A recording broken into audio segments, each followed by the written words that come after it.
Vous savez, les circonstances dans lesquelles notre client a quitté Conakry, il y avait des enjeux.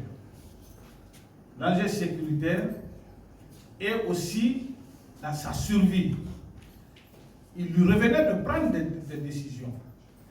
Est-ce que, avec tout ce qui s'est passé en me rendant comme ça, est-ce que je peux avoir la vie sauve ou pas? Cette décision lui revenait. Maintenant, le reste des détails par rapport à l'inculpation, je n'ai pas dit qu'il n'a pas été inculpé. J'ai dit pour le moment, il n'a fait l'objet d'aucune inculpation depuis son arrivée.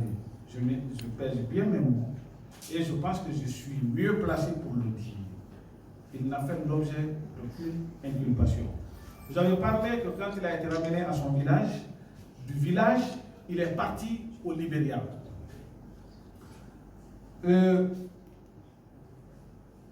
Il faut comprendre, vous savez, nous, ici aujourd'hui, c'est facile pour nous de débattre, parce qu'il y a ceux qui le suivaient, nous n'avons pas vécu la même chose que lui.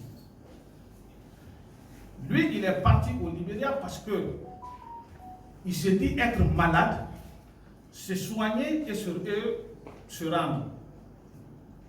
C'est dans ce cadre-là, lui, il est parti.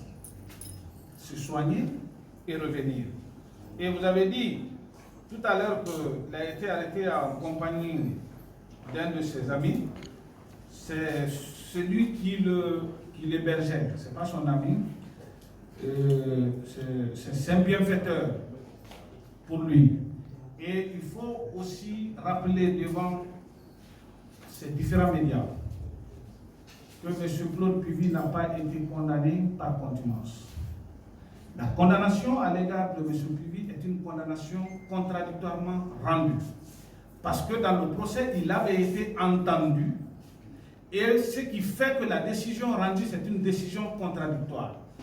Ce qui est fait d'ailleurs que nous, étant ces conseils, nous avons utilisé les voies de recours parce qu'il y a des passages dans cette décision auxquels nous ne sommes pas d'accord. Ça, c'était bien avant même ces événements.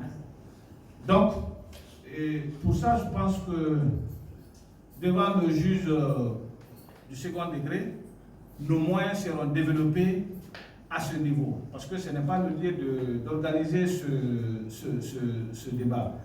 Donc, je vais résumer ici qu'il n'a jamais fait l'objet d'inculpation pour le moment. Certes, il est placé en détention, pas une détention provisoire. Il y a déjà une première décision qui a été rendue à son égard, et lui et ses co-accusés, ils sont tous aujourd'hui en détention. Ça, ce sont les effets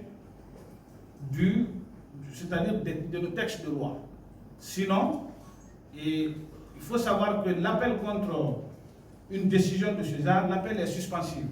Mais la loi dit que ça ne concerne pas les mesures de détention. Ça ne concerne pas les mesures de détention. Ça veut dire qu'ils peuvent continuer à purger leur peine en lieu de détention jusqu'à ce qu'un nouveau juge statue à nouveau sur leur sort. Voilà.